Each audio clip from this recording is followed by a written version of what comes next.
Hey guys, welcome back to my channel. Class 12 physics में आपका एक बार फिर से स्वागत है। आज हम एक नया लेक्चर लेकर आए हैं। काफ़ी इंटरेस्टेड है और काफ़ी इम्पोर्टेंट सा चैप्टर है ये, जिसे हम वेव ऑप्टिक्स के नाम से जानते हैं। इससे पहले हमने 9th चैप्टर में रे ऑप्टिक्स पढ़ा, यानी ऑप्टिक्स के रे प्रॉपर्टीज़ को पढ़ा, यानी किरण के गुण को पढ़ा। और उसमें हम लोगों ने प्रकाश के परावर्तन तथा अपवर्तन की घटनाएं, साथ में वर्ण विक्षेपण, प्रकीर्णन, इन सब की घटनाएं देखी। साथ में हम वहाँ पर ऑप्टिकल इंस्ट्रूमेंट भी पढ़ चुके हैं। अब हम यहाँ पर एक नई प्रॉपर्टी को पढ़ेंगे ऑप्टिक्स के, जिसका नाम है वेव ऑप्टिक्स।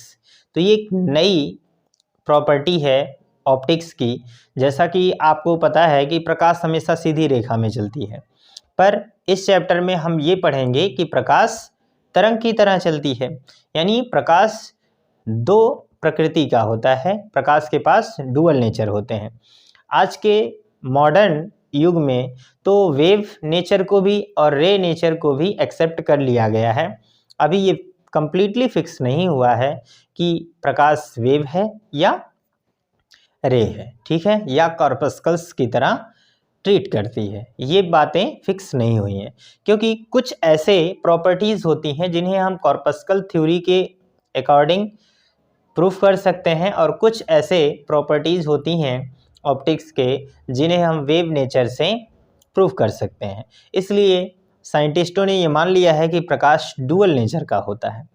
लेकिन हम सब नेचर को मानेंगे और सारी चीज़ों को अच्छे से पढ़ेंगे और इसे इंटरेस्ट के साथ पढ़ेंगे। तो डियर स्टूडेंट, कल से हम आप लोगों को बता दें कि कल से हम लाइव आने वाले हैं। तो प्लीज़ 7:30 बजे के टाइमिंग से आप लोग तैयार रहें और वीडियो को अधिक से अधिक शेयर करने की कोशिश करिएगा। आज ये जो सेशन चल रहा है यहाँ पर, ये ऑफलाइन यानी रिकॉर्डेड वीडियो आज भी हम डाल रहे हैं, पर नेक्स्ट डे यानी कल से हम आप लोगों को लाइव क्लासेस देंगे, वो भी वेव ऑप्टिक्स का ही। तो प्लीज़ आप भूलें नहीं, 7:30 पर लाइव आ जाएं और जितने भी हमारे स्टूडेंट हैं वो जुड़ जाएं और तैयारी के साथ पेन पेपर लेकर बैठें, ताकि आप नोट्स खुद से बना सकें। और एक बहुत बड़ी खुशखबरी की बात ये भी है कि यदि आप नोट्स नहीं बनाना चाहते, केवल वीडियो देखकर कंसेप्ट को समझना चाहते हैं, तो समझिए, फिर हम इसके जो नोट्स हैं वीडियो के डिस्क्रिप्शन लिंक में प्रोवाइड करवा देंगे। आप नोट्स वहां से डाउनलोड कर लीजिए और अपनी नोट को तैयार कर लीजिएगा। तो ये सबसे बड़ी अच्छी बात होगी आप लोगों के लिए भी। और वैसे हमारा सजेशन ये रहेगा कि नोट्स आप लेक्चर को देखकर खुद से बनाएं। तो इतनी बातें तो आप लोगों को याद रखनी है, और नेक्स्ट डे से प्लीज़ 7:30 पर आप लाइव आ जाएं। हमारा लाइव सेशन रहेगा अगले दिन से।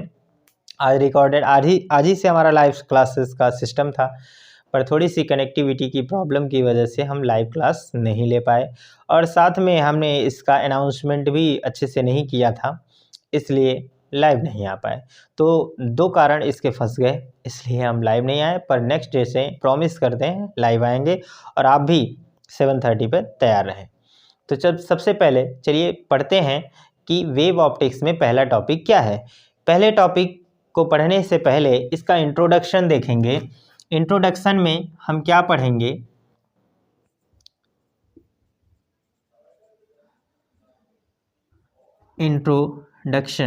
इंट्रोडक्शन मतलब भूमिका है। यहाँ पर हम ये पढ़ने वाले हैं कि प्रकाश का जो ये वेव नेचर हम पढ़ने वाले हैं, इससे पहले ये वेव नेचर की जो प्रॉपर्टी है किसने दिया? हाइगेंस ने दिया था। लेकिन इससे पहले जो फिजिक्स के फेमस साइंटिस्ट हैं न्यूटन, उन्होंने अपना एक कॉर्पस्कुलर थ्योरी दिया, जिसे हम न्यूटन्स कॉर्पस्कुलर थ्योरी कहते हैं। हिंदी में न्यूटन का कणिका सिद्धांत कहते हैं, ठीक है। तो इसी को पढ़ेंगे यहाँ पर।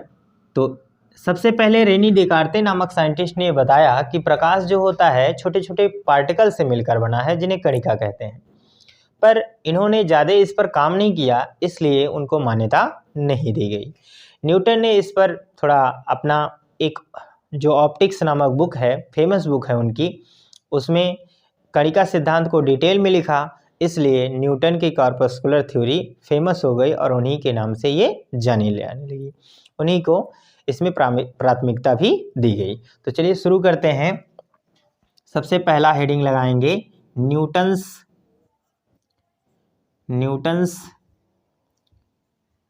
कॉर्पस्कुलर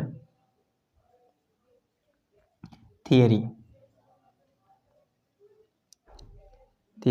इन्होंने यह थियरी सन 1675 में दी थी और इन्होंने बताया कि जो प्रकाश होता है वो प्रत्येक प्रकाश स्रोत जो छोटे छोटे पार्टिकल को इमिट करता है, उत्सर्जित करता है, ठीक है। और इन कणों का जो शेप एंड साइज होता है वो अलग अलग होता है, साथ में इलास्टिक होते हैं और मासलेस भी होते हैं। अगर मासलेस ना होते तो ये प्रकाश किरणें जो हम पर पड़ रही हैं, इनमें अगर मास होता तो हमारे सर पर चोट लगती और सर फूटने के भी चांसेस रहते। एक दिन में नहीं फूटता, पर हमेशा हम प्रकाश स्रोत में रहते हैं, तो ये अगर हमारे ऊपर पड़ते तो हमें मतलब नुकसान भी पहुंचाते। तो पहली बात इन्होंने क्या बताई, फर्स्ट इन्होंने बताया एवरी लाइट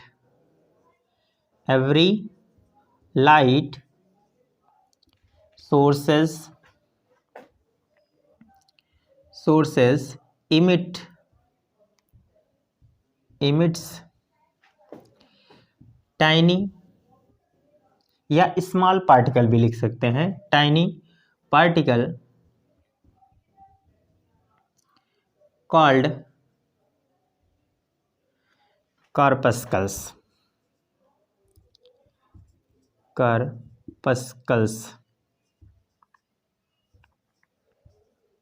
ठीक है, यानी प्रत्येक प्रकाश स्रोत छोटे छोटे कणों को उत्सर्जित करता है, जिन्हें हम कॉर्पस्कल्स कहते हैं, यानी कणिका कहते हैं, ठीक है। और याद रखें ये जो कॉर्पस्कल्स होते हैं वो इलास्टिक होते हैं। इलास्टिक मतलब प्रत्यास्थ होते हैं, यानी इन्हें अगर विरूपक बल लगाकर इनमें परिवर्तन करना चाहें तो बल हटाने के बाद ये पुनः अपनी स्थिति को प्राप्त कर लेते हैं, यानी इन्हें इनका आकार बदला नहीं जा सकता। फिर ये क्या होते हैं, रिजिड भी होते हैं, दृढ़ होते हैं, साथ में मासलेस भी होते हैं, और डिफरेंट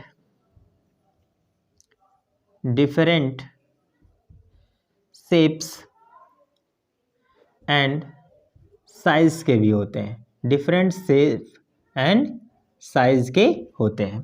तो ये बातें भी आपको समझ लेनी है। अब दूसरी बात इन्होंने क्या बताई, जो कॉर्पस्कल्स होते हैं, कण होते हैं, ये हमेशा सीधी रेखा में चलते हैं। तो यहाँ पर लिखेंगे कॉर्पस्कल्स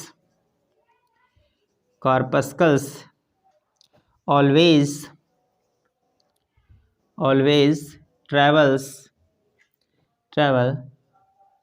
in straight line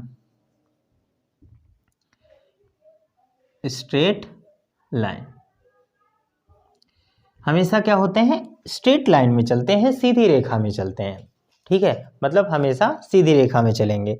जैसा कि आपको बताया गया प्रकाश सीधी रेखा में चलती है। देखो बेटा, प्रकाश आपने पढ़ा है कि ऐसे सीधी रेखा में चलती है इस तरह से, लेकिन इन्होंने बताया ये जो सीधी रेखा में प्रकाश चलती है ये छोटे छोटे कणों से मिलकर बना है।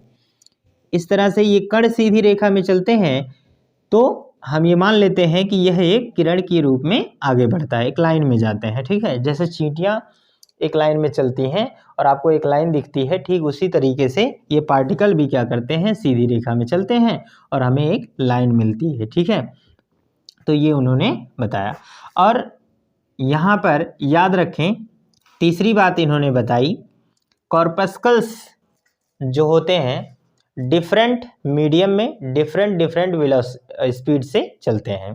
तो यहाँ पर लिखेंगे कॉर्पस्कल्स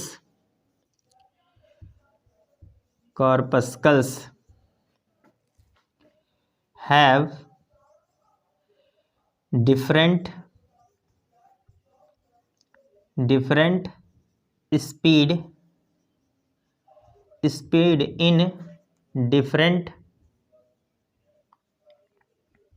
मीडियम, डिफरेंट मीडियम, ठीक है। अलग अलग माध्यमों में इनकी स्पीड क्या होती है, अलग अलग होती है, ठीक है। साथ में तो ये तो बता दिया गया कि डिफरेंट शेप एंड साइज के होते हैं। और चौथी बात इन्होंने बहुत गड़बड़ बता दी, है ना। हालांकि पहले था तो चाहे गड़बड़ हो या फिर सही हो, पहले इन्होंने यही बताया।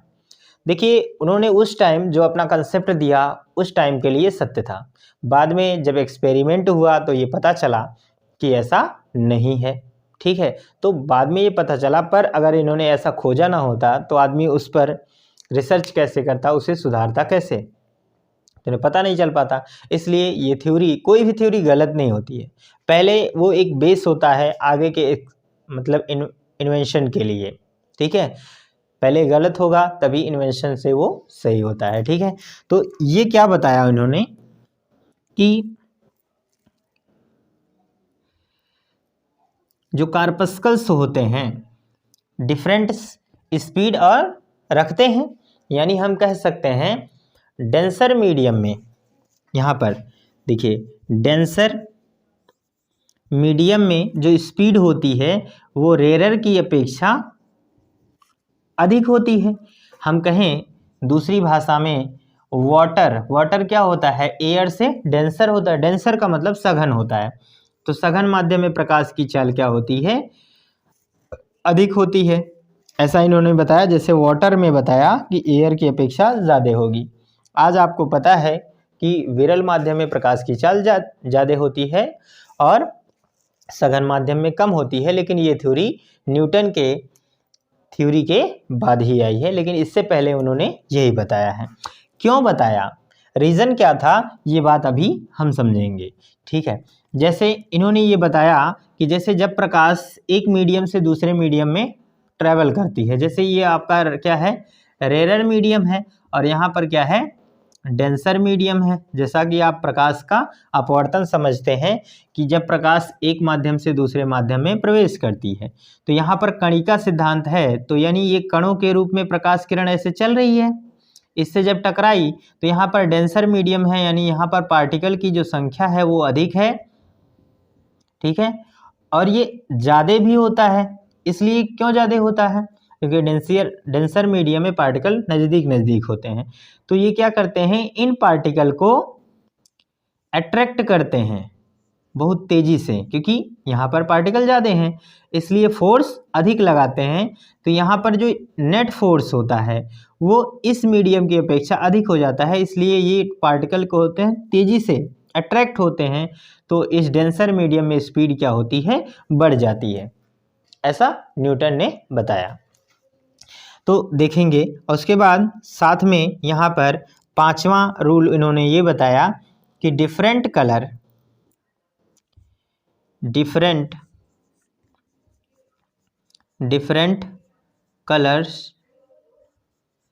Colours of light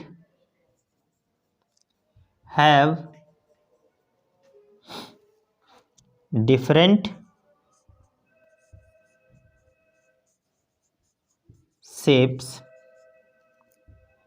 different shapes and size,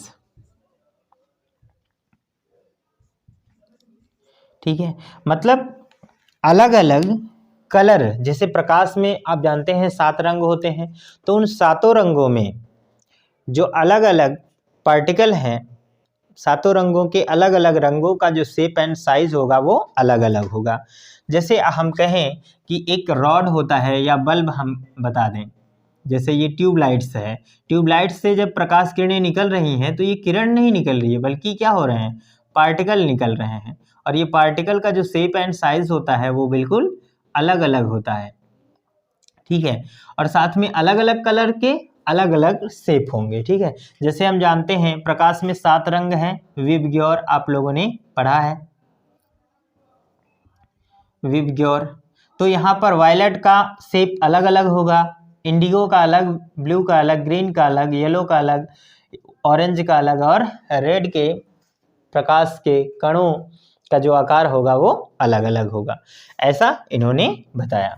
अब हम समझेंगे कि न्यूटन की कॉर्पस्कुलर थ्योरी के अकॉर्डिंग किन किन चीज़ों की व्याख्या की जा सकती थी और किन किन चीज़ों की व्याख्या नहीं की जा सकती है। तो आप इसका स्क्रीनशॉट लीजिए, फिर हम आगे कंटिन्यू करते हैं। तो इसमें आप समझेंगे कि कौन कौन सी चीज़ें इन्होंने एक्सप्लेन की और कौन कौन सी चीज़ें नहीं एक्सप्लेन कर पाए। तो यहाँ पर समझेंगे, इसमें समझते हैं कैन एक्सप्लेन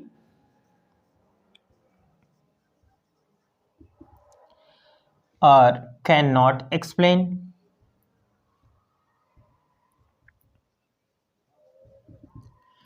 यहाँ पर कॉर्पस्कुलर थ्योरी से हम एक्सप्लेन कर सकते हैं first reflection of light, reflection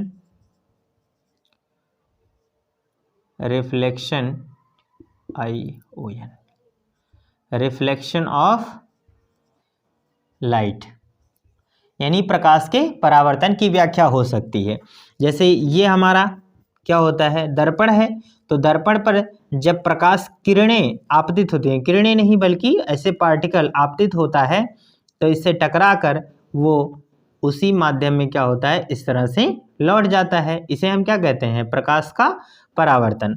और साथ में दूसरा इन्होंने बताया refraction of light, refraction of light. तो रिफ्रैक्शन ऑफ लाइट क्या होता है, आप अभी अभी हमने बताया कि जब एक मीडियम से, फर्स्ट मीडियम जैसे हमने कहा रेरर, ठीक है, रेरर मीडियम है, और सेकंड हमारा क्या है, डेंसर मीडियम है। और अगर एक मीडियम से दूसरे मीडियम में प्रकाश जैसे जा रही है, जैसे रेरर से डेंसर में ऐसे जा रही है, तो प्रकाश नहीं बल्कि हमने क्या कहा, पार्टिकल जाते हैं। और ये पार्टिकल क्या होंगे, जब नेक्स्ट मीडियम में जाएंगे, और आप जानते हैं डेंसर है तो यहाँ पर इसमें पार्टिकल की संख्या क्या होगी, अधिक होगी। और आप जानते हैं एक पार्टिकल दूसरे पार्टिकल को क्या करता है, अट्रैक्ट करता है। तो ढेर सारे पार्टिकल हैं, इसलिए ये पार्टिकल इधर, ये पार्टिकल इधर, ये पार्टिकल इधर, ये पार्टिकल इधर, इसलिए तेज़ी से खींचते हैं। और ये क्या होता है, जहाँ पर टकराया है उधर नेट फोर्स क्या होता है, इसके नीचे की ओर होता है। इसलिए रेरर से डेंसर में जब प्रकाश किरणें चलती हैं तो क्या होती हैं, नॉर्मल की तरफ बेंड हो जाती हैं। ये हमारा क्या होता है, नॉर्मल, नॉर्मल मतलब अभिलंब, अभिलंब की ओर क्या होता है, झुक जाती हैं, ठीक है। और यहाँ पर आप जानते हैं ये इंसिडेंट एंगल बनाता है और ये रिफ्रैक्टेड एंगल बनाता है, यानी आपतन कोण ये अपवर्तन कोण बनाता है। और इसी के अकॉर्डिंग इन्होंने बताया कि ये जो होता है प्रकाश जब विरल से सघन में जाता है तो इसकी स्पीड बढ़ जाती है, क्योंकि अट्रैक्शन फोर्स ज़्यादा लगने लगता है। अब हम समझेंगे कैन नॉट एक्सप्लेन, यानी न्यूटन्स कॉर्पस्कुलर थ्योरी जो है किन किन चीज़ों को एक्सप्लेन नहीं कर पाती है। तो पहला क्या है, इंटरफेरेंस ऑफ लाइट को नहीं कर पाती है, इंटरफेरेंस ऑफ लाइट, ठीक है। इन सब चीज़ों को हम आगे पढ़ेंगे। इंटरफेरेंस ऑफ लाइट का क्या मतलब होता है, प्रकाश का व्यतिकरण।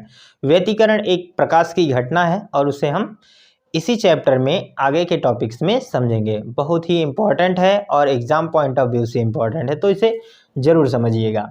उसके बाद देखिए दूसरा क्या नहीं कर पाए, डिफ्रैक्शन ऑफ लाइट को नहीं कर पाए।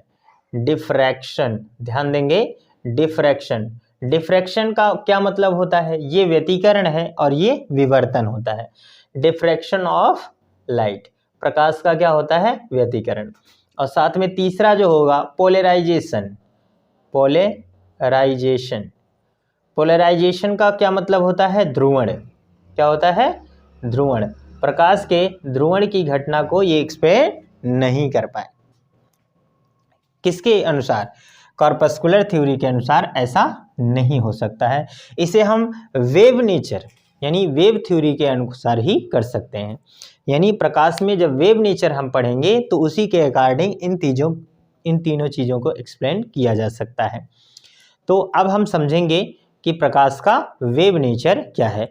इससे पहले एक छोटा सा डाउट यहाँ पर मैं क्लियर करना चाहूँगा कि इन्होंने जो ये बताया था कि डेंसर मीडियम में प्रकाश की चाल क्या होती है, रेरर की अपेक्षा ज़्यादा होती है, लेकिन इसी डाउट्स को दूर किया फौकॉल्ट ने 1850 में, हालांकि इससे पहले 1678 में ही हाइगेंस ने ये बता दिया था कि प्रकाश की जो चाल है वो रेयर में अधिक होती है, डेंसर में कम होती है। पर इसका अधिक जो सहयोग तब मिला जब 1850 में फौकॉल्ट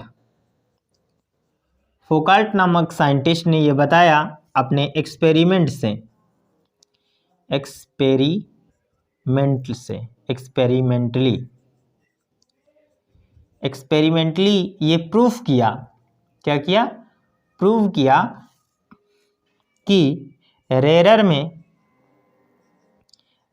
में क्या होता है, डेंसर की अपेक्षा स्पीड अधिक होती है। लेकिन इससे पहले इसी 1675 के बाद ही हाइगेंस नामक साइंटिस्ट ने ये बता दिया कि रेयर में स्पीड क्या होती है, अधिक होती है। तो अब हम समझेंगे अपना इंट्रोडक्शन के बाद जो पहला टॉपिक होगा वो होगा हमारा हाइगेंस का तरंग सिद्धांत, और इस टॉपिक में हाइगेंस तरंग सिद्धांत को हम पढ़ेंगे, और जो कि काफ़ी इम्पॉर्टेंट है, और यहीं से हमारे वेव ऑप्टिक्स की शुरुआत होती है। मैं कहूँ तो वेव ऑप्टिक्स का आगाज होता है। तो चलिए शुरू करेंगे, बहुत ही मज़ा आने वाला है दोस्तों। प्लीज़ वीडियो को लाइक करें और अधिक से अधिक शेयर करें। इसे नोट कर सकते हैं आप, नोट कर लिया, वीडियो को पॉज करें, नोट कर सकते हैं। अब हम समझेंगे हाइगेंस का तरंग सिद्धांत, जिसे हम हाइगेंस वेव थ्योरी कहते हैं। ठीक है, HUYGENS, हाइगेंस वेव थियरी। देखिए, इन्होंने यह बात 1678 में बताई थी। जैसा कि अभी न्यूटन को देखा आप लोगों ने 1675 में बताया, लगभग मान सकते हैं इसी ईरा में, मतलब इसी दशक, इसी ईस्वी में यह बात भी बिल्कुल 3 साल बाद इन्होंने हाइगेंस ने अपने वेव थियरी को दिया था। और इन्होंने क्या बताया, पहली बात उन्होंने ये बताया कि प्रकाश जो है वो कणों की तरह व्यवहार नहीं करती और वह सीधी रेखा में नहीं चलती है, बल्कि वह प्रकाश तरंगों की भांति व्यवहार करती है। इन्होंने बताया ये मैकेनिकल वेव्स हैं, मैकेनिकल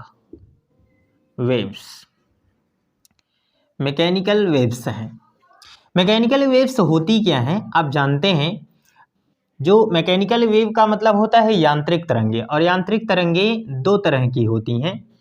हम कह सकते हैं कि पहला क्या होता है, अनुप्रस्थ तरंगे होती हैं, अनुप्रस्थ तरंगे या अनुप्रस्थ तरंग लिखें, और दूसरा होता है अनुदैर्ध्य तरंग। अब ये अनुप्रस्थ तरंग और अनुदैर्ध्य तरंग क्या होता है, वे तरंगे जिनमें माध्यम के कण तरंग संचरण की दिशा के लंबवत कंपन करते हैं, इस तरह से जो चलती हैं। जैसे देखो, आप एक क्या करो, सामने एक रस्सी बांध दो दीवार में और इसे एक बम्प करो, ठीक है, तो ऐसे वेव्स इस तरह से जाती है और दीवार से टकरा जाएगी। ठीक है, तो इसमें क्या होता है, रस्सी में जो रस्सी के पार्टिकल हैं वो ऊपर और नीचे ट्रेवल, मतलब कंपन करने लगते हैं ना, ऑक्सीलेट करते हैं, और जो वेव्स है वो आगे की तरफ जाती है। तो ध्यान दें, उसकी वेव्स की डायरेक्शन आगे है और इनके ऑक्सीलेट करने की डायरेक्शन अप एंड डाउन है। तो इसके बीच में कितने अंश का एंगल बनेगा, 90 डिग्री का बनेगा ना। यानी पार्टिकल के कंपन यानी ऑक्सीलेट करने के और वेव्स के ट्रेवल करने की जो दिशा होती है वो 90 डिग्री यानी लंबवत होती है। तो ऐसे वेव्स को हम अनुप्रस्थ तरंगे कहते हैं। ठीक है, और इसमें क्या होता है, ये हमारा क्रेस्ट होता है, क्रेस्ट। ठीक है, याद रखें, क्रेस्ट का मतलब हिंदी में श्रृंग होता है। क्या होता है बेटा, श्रृंग। और ये जो डाउन होता है ना, इसको हम कहते हैं थ्रस्ट। क्या कहते हैं, थ्रस्ट। थ्रस्ट का मतलब होता है गर्त। ठीक है, और ये भी श्रृंग होगा, आगे फिर थ्रस्ट बनेगा इसी तरह से। और एक श्रृंग से दूसरे श्रृंग की बीच की जो लंबाई होती है, या एक गर्त से दूसरे गर्त की जो लंबाई होती है वह एक तरंग दैर्ध्य कहलाती है। लैम्डा, लैम्डा को क्या कहेंगे? तरंग दैर्ध्य, तरंग दैर्ध्य। तो ये तरंग दैर्ध्य होता है, ठीक है।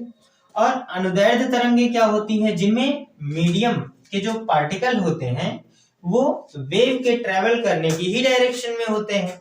जैसे हम एग्जांपल ले लें स्प्रिंग का, तो स्प्रिंग ऐसे क्या होते हैं? कई फेरे होते हैं। तो अगर आप एक स्प्रिंग को खींच लीजिए और उसको छोड़िए, स्प्रिंग को जब खींचते हैं तो कहीं कहीं पर जो फेरे होते हैं नजदीक होते हैं और कहीं कहीं पर ये जो कॉइल बनी होती है वो दूर दूर होती है।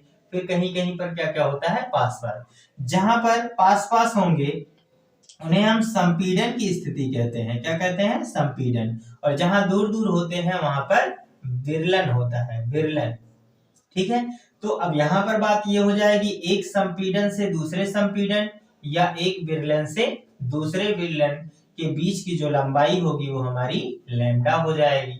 यहां से यहां तक की लैम्डा, मतलब दोनों में तरंगदैर्ध्य बनेगी, ठीक है। तो इस तरह से वेव्स इस तरह की होती है, मैकेनिकल वेव्स। तो उन्होंने बताया कि प्रकाश जो होती है यांत्रिक तरंगे होती है, लेकिन ये कंफर्म नहीं किया कि ये अनुप्रस्थ तरंगे हैं कि अनुदैर्ध्य तरंगे हैं। बाद में हालांकि ये बात कंफर्म हो गई कि प्रकाश जो है वो यानी लाइट जो है वो अनुप्रस्थ तरंगे ही हैं, लेकिन इससे पहले केवल उन्होंने ये बताया। तो कुछ साइंटिस्टों ने इस पर विचार किया और उन्होंने पूछा कि भाई हाइगेंस साहब ये बताओ मुझे कि वेव को चलने के लिए तो मीडियम की आवश्यकता होती है। भाई जब तक मीडियम के पार्टिकल ऑक्सीलेट नहीं करेंगे तो वेव्स ट्रेवल कैसे करेगी? नहीं जा सकती है। तो आप कह रहे हैं कि प्रकाश मैकेनिकल वेव्स हैं, अगर वो ऑक्सीलेट कर सकती है तो इसका मतलब है तो उसमें मीडियम होना चाहिए, बिना मीडियम के तो प्रकाश जा ही नहीं सकती है।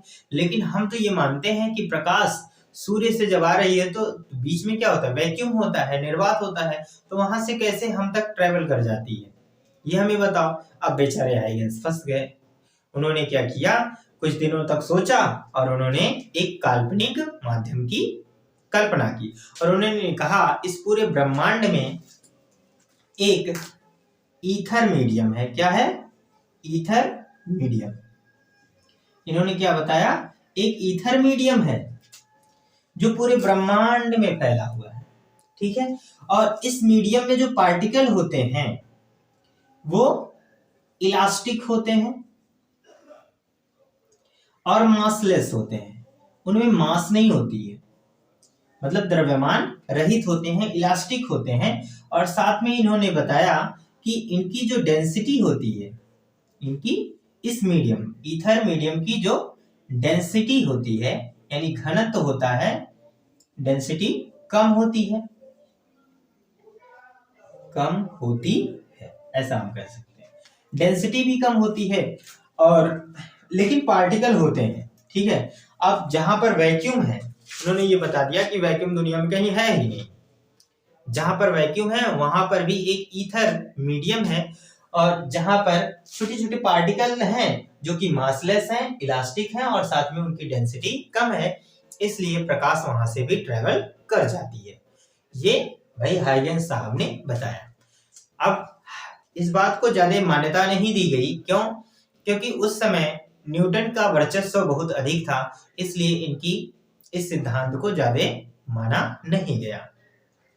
लेकिन बाद में जैसे आप लोग जानते हैं कि मैक्सवेल का जो तरंग सिद्धांत है, उन्होंने बताया था कि एक विशेष प्रकार की तरंगे होती हैं जिन्हें वैद्युत चुंबकीय तरंगे कहते हैं और ये ऐसी शक्तिशाली तरंगे हैं जो बिना माध्यम के भी ट्रेवल कर जाती हैं। इससे इन्हें मदद मिली और इन्होंने बताया कि प्रकाश वैद्युत चुंबकीय तरंगे हैं जो बिना माध्यम के भी ट्रेवल कर जाती हैं।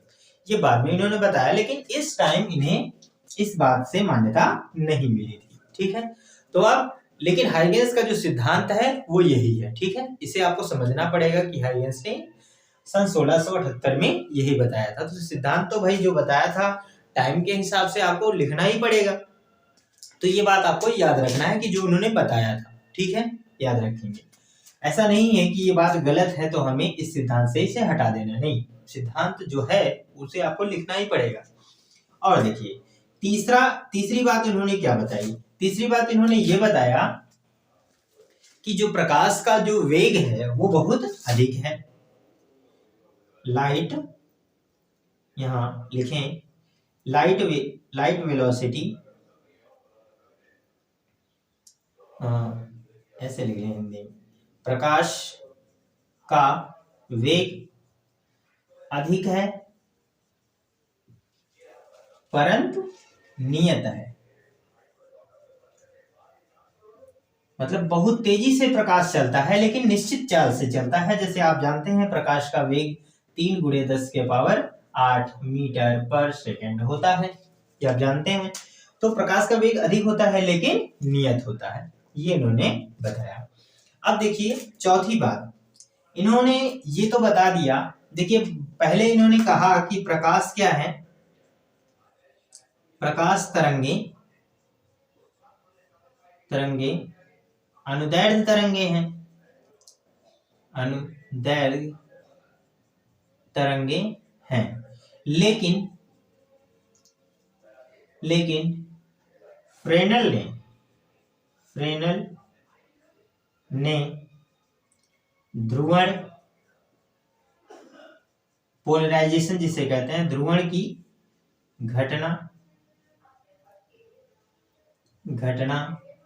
से सिद्ध किया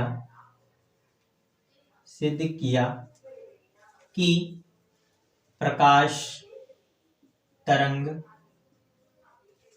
अनुप्रस्थ तरंग है। क्या किया? अनुप्रस्थ तरंग है।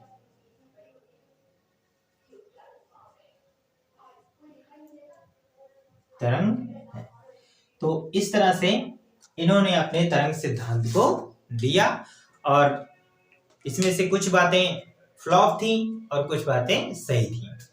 तो अब देखिए, हालांकि इस बात, और इन्होंने ये भी बताया कि प्रकाश, पांचवा जो इन्होंने ये बताया, इस बात को भी लिख लेंगे। पांचवी बात तो बताना भूल ही गए कि इन्होंने ये भी बताया कि रेरर मीडियम में प्रकाश की जो चाल है वो डेंसर की अपेक्षा अधिक होती है, ये इन्होंने बताया। लेकिन फिर भी इसे माना नहीं गया। लेकिन जब अभी हमने बताया कि फोकाल्ट ने 1850 में जब ये बताया अपने एक्सपेरिमेंट से कि जल में प्रकाश की चाल वायु में प्रकाश की चाल से कम होती है, तो एक्सपेरिमेंट के जरिए जब इन्होंने बताया तो इस बात की भी मान्यता इन्हें मिल गई और इनके इस बात को भी माना जाने लगा। अब इसके बाद जब इन्होंने ये बताया कि प्रकाश तरंग की तरह व्यवहार करती है, तो इन्होंने और भी कुछ कंसेप्ट दिए जिसे हम समझेंगे। ठीक है, तो आप समझते हैं कि आगे क्या होगा। आप इस नोट करिए, फिर हम आगे कंटिन्यू करते हैं। अब हम आगे देखेंगे, हाइगेंस ने जब ये बताया कि प्रकाश तरंग के रूप में चलती है, तो वहां पर एक शब्द का इस्तेमाल किया उन्होंने, जिसे उन्होंने कहा तरंगाग्र, जिसे हम इंग्लिश में वेव फ्रंट कहते हैं। ठीक है, नाम क्या रखा उन्होंने? तरंगाग्र शब्द नाम रखा। और इस तरंगाग्र का इंग्लिश होता है हमारा वेव फ्रंट। वेव फ्रंट क्या होता है?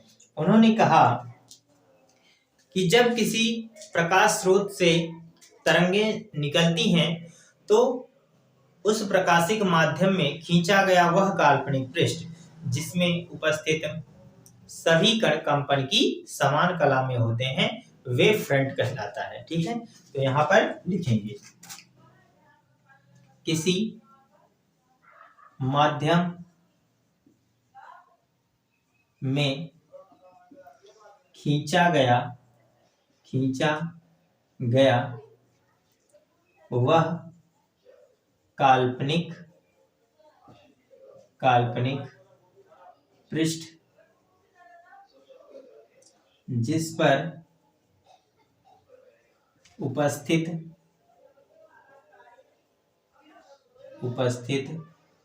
समस्त सभी कण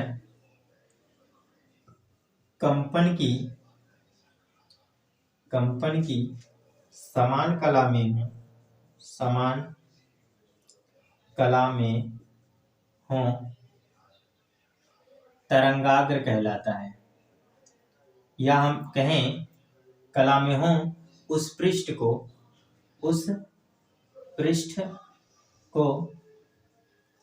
तरंगाग्र कहते हैं।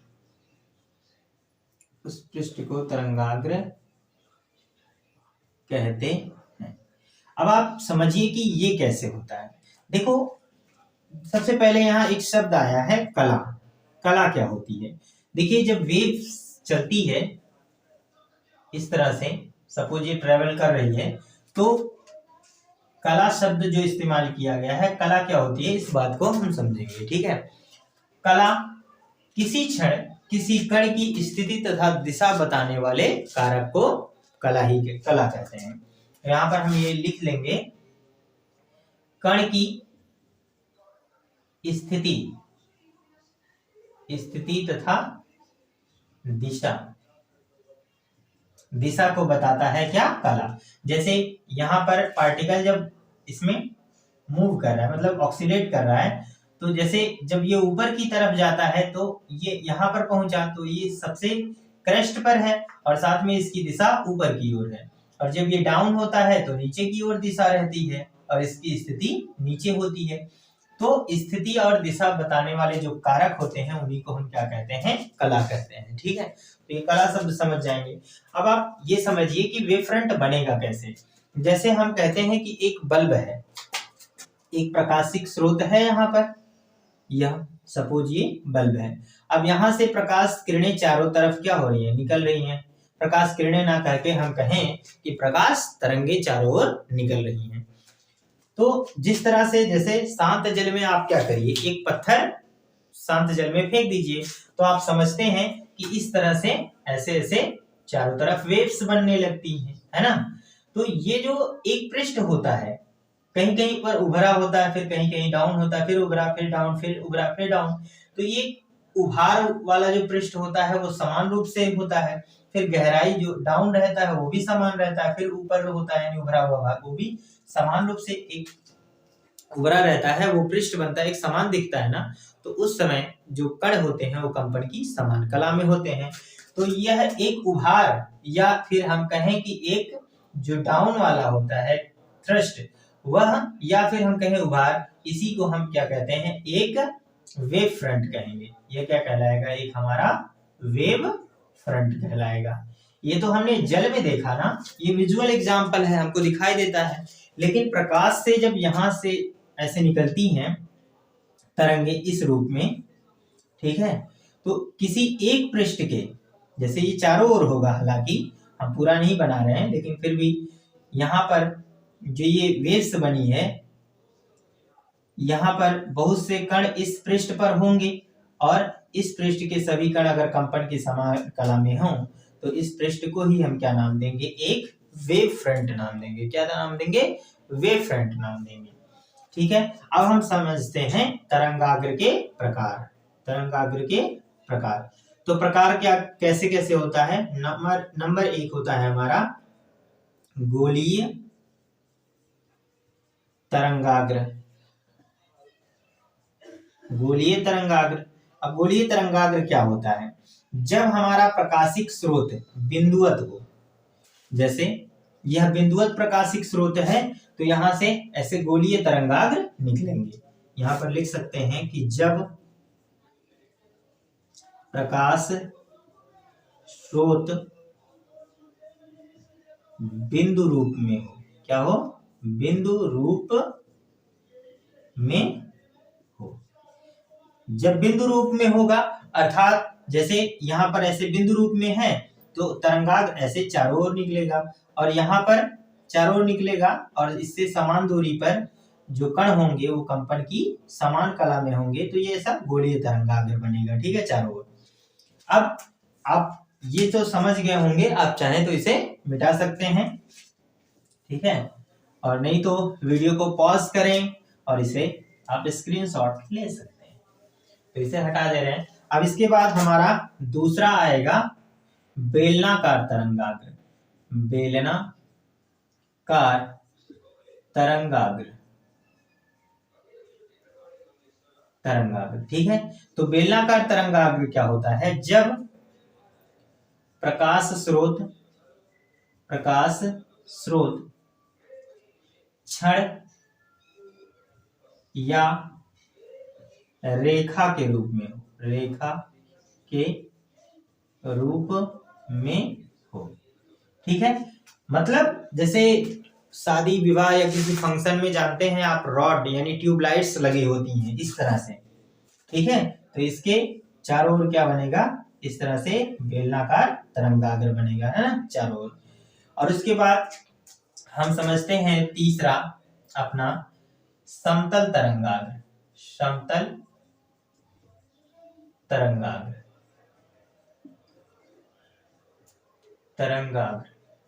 तो समतल तरंगाग्र क्या होता है, प्लेन वेव फ्रंट आप कह सकते हैं इंग्लिश में। तो देखिए, जब बिंदु प्रकाश स्रोत होता है, ठीक है, यहाँ पर हम ये लिख लेंगे, जब बिंदु प्रकाश स्रोत होता है तो इससे अधिक दूरी पर, जैसे पहले ऐसा वृत्ताकार यानी गोलाकार तरंगाग्र ऐसे बनता है, लेकिन जब बहुत अधिक दूरी बढ़ जाती है तो ये लाइनें क्या होती है, लगभग सीधी नजर आने लगती है। तो किसी बिंदु प्रकाश स्रोत से अधिक दूरी पर जो ये तरंगाग्र बन रहा है, इस पर यदि किसी छोटे से पृष्ठ की हम कल्पना करें तो यह क्या बनेगा, एक हमारा समतल तरंगाग्र बनेगा। ठीक है, तो इस प्रकार से हम ये समझ सकते हैं वेव फ्रंट क्या होता है और वेव फ्रंट के कितने टाइप होते हैं। स्फेरिकल वेव फ्रंट, बेलनाकार यानी रोलिंग वेव फ्रंट होता है, और प्लेन वेव फ्रंट बनेगा। ठीक है, तो इस तरह से अपने इस टॉपिक को हम क्लियर कर सकते हैं। तो दोस्तों, आज हमने वेव ऑप्टिक्स का इंट्रोडक्शन, साथ में हाइगेंस प्रिंसिपल और हाइगेंस प्रिंसिपल में तरंगाग्र और तरंगाग्र के प्रकार को समझा। तो उम्मीद है कि आपको ये बातें समझ में आई होंगी, और अगर वीडियो अच्छा लगे तो प्लीज लाइक करें और अधिक से अधिक शेयर करें। और यदि कोई डाउट्स रह जाए तो कमेंट सेक्शन में जरूर लिखें, हम उसके डाउट्स को जरूर क्लियर करेंगे। और भूलिएगा नहीं, अगले दिन 7:30 पर लाइव क्लास हमारी होगी इसी चैप्टर का नेक्स्ट टॉपिक। तो मिलते हैं अगली क्लास में, तब तक के लिए गुड बाय, थैंक यू।